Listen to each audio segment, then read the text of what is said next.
So I'm about to review Die Hard on Nintendo, but before I begin, I think I need to address the kind of disturbing, maybe offensive nature of the front cover.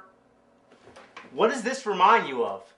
It's kind of, it's a little, yeah, let's carry on. So is this game going to be good, or is it going to suck? We'll take a wild fucking guess. So this is the first enemy in the game, and I can't even get near him because he's shooting bullets all over the place and running away like an asshole. Get back here, you fucker. Come on! Ah, I missed. Oh, now there's another guy already? God, I can't move! Now I'm out of bullets? Are you for real? If only I can get near him, I'm gonna punch the shit out of him. Come on, come on, your mother. Come on, fuck you up, come on. You know, is his other arm paralyzed or something? What's going on? Oh, come on, you motherfucker, come on, I'm gonna fuck you up, come on. Yeah, got him. Now how sad is this? I only killed one guy in the game so far, and I'm almost dead. Now once you're dead, the game's over, and you start back from the beginning. But at least they got the goddamn courtesy to give you a life bar. Anyway, let's take a look at this status screen so I can try my best to explain the object of this game. Well, you can see there's 39 crooks. I'm under the impression that means there's 40 bad guys in the game, and your goal is to hunt and kill all of them. And that's nearly impossible when one guy can take all your life. And that's kind of interesting. You don't usually get to know how many guys you're going to kill. Imagine if in Super Mario Bros. There was a counter telling you exactly how many Goombas and Koopa Troopas are in the entire game. Only difference, you don't have to kill them all. Alright, so you got your life bar, which is self-explanatory. Then you got a feet bar. Yeah, your feet have power too, right? You can run by holding the B button, but that drains your foot power. Now, let me ask a question. What's the difference between saving your foot power and using it to get your ass moving? Is it better to run and waste your foot power, or just walk slow and waste your fucking time? Also, if you walk over broken glass, that also drains your foot power. And I can see where they're going with this. In the movie Die Hard, John McClane's feet end up in pretty bad shape, and by the end of the movie, he's limping. Now, that's nice that they tried to make it like the movie, but there's some times when you should do that, and sometimes when it's really not necessary. That's like if in Lethal Weapon, if you're going around eating dog biscuits for power-ups. So, let me finish up with all this shit. You got your weapons, the items you pick, and, I don't know, some map that doesn't make any sense. Then you got some weird lock system. After a certain amount of time passes, one of the locks activates, or whatever, and when all these locks activate, I assume you're dead. Well, why not just have a clock with a simple time limit? I don't know.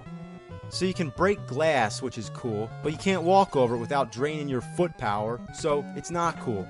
Then you got outside windows, which you think would have some kind of purpose, but no, you just jump out and die. What's the point? Why would you commit suicide unless you don't have a clue what you're doing? It's a beginner's trap. Now what I really hate is this darkness thing. You can't see around any of the walls. Half the time there's nothing going on, you're just walking around, and he walks like there's something wrong with him. He's got like one leg. So you're just going around, and then all of a sudden you're dead, and you don't even see it coming. You can't even scratch your head. You'll just be playing, and then all of a sudden, whoa, you're dead. The power-ups are soda cans, and the best part of the game is the vending machines, because you can just shoot the soda out of them, and you're going to need it to stay alive.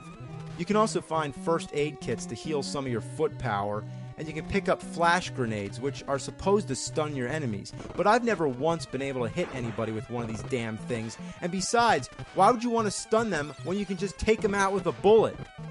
So there's a beginner and advanced mode, and from what I noticed, there's no difference except that the advanced mode starts you off at any random floor, where in the beginner mode, you'll always start on the 32nd floor.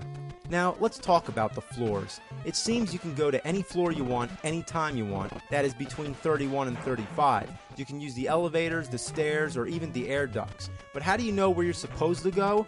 I don't know. I just find guys and kill them. There's supposed to be hostages on the 30th floor, but for whatever reason you can't go there yet, so I'm guessing that happens at the end. But anyway, if you go up to the 35th floor, there's a guy who has a key to the roof. But finding him is a real bitch because he never wants to show up until you've already tried the locked door a million times. But once you find him, you're obviously going to take a lot of bullets because there really isn't any way to dodge in this narrow hallway. Die! That's kind of weird, he's like dead in the doorway. But anyway, you take the key, you unlock the door, you go to the roof, and, well, this is the roof. sometimes when you get here, John McClane calls the cops, and sometimes he doesn't. It's like in the movie, and I don't know if it's necessary or affects anything in the game, but it doesn't even seem like you have any control over it, so it really doesn't fucking matter. Somewhere up here there's a rope, which I don't know if it's important or not. You blow up this gym locker or whatever it is, and then he says, I'd have to be desperate to tie that on and jump off. No thanks. Are you kidding me? Have you ever had a video game character talk back to you and say, no, I'm not going to do that? Going back to Mario again, what if Mario just said, you know, I'm really not feeling up to jumping over that platform? No thanks. This is ridiculous. I mean, he won't climb down with a rope, but he'll jump out a window and fucking kill himself? So I'm taking the stairs down. Now I find some blueprint of the 5th floor. Whoa, now we're talking about the 5th floor? Take out the main computer? I'm getting confused. So I'm going around trying to kill people, and Officer Carl Winslow keeps talking to me. So I'm just walking around, waiting for whatever random stuff to happen. Then the police car blows up. I'm like, what does this have to do with anything? But then Steve Urkel comes on. I'm like, what the fuck? The graphics don't even make any sense. I don't even know what anything is supposed to be. What's this? What's that? Seriously, what the shit is this thing? What the shit is it? I just can't figure this out. This is like one of those games that you need a manual or read somebody's walkthrough on the internet. But when it gets to that, it's like, who cares? I'd rather have a mountain lion dump its ass all over my face. I'd rather unclog a shitty toilet with my bare hands. You know, I'm not fucking around anymore. Forget trying to explain how this game works. Let's just fucking do it. Back here, you motherfucker. Get back here.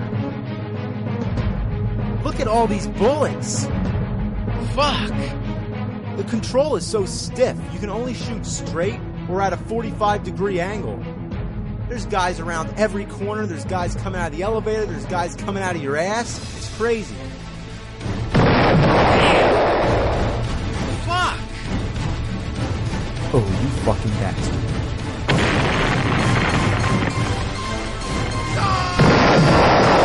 This game's being ass! Think, goddammit.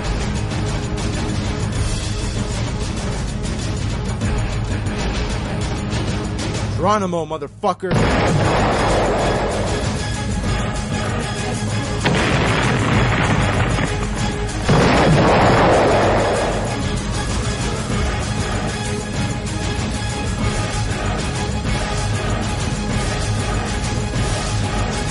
Yippee-ki-yay, motherfucker.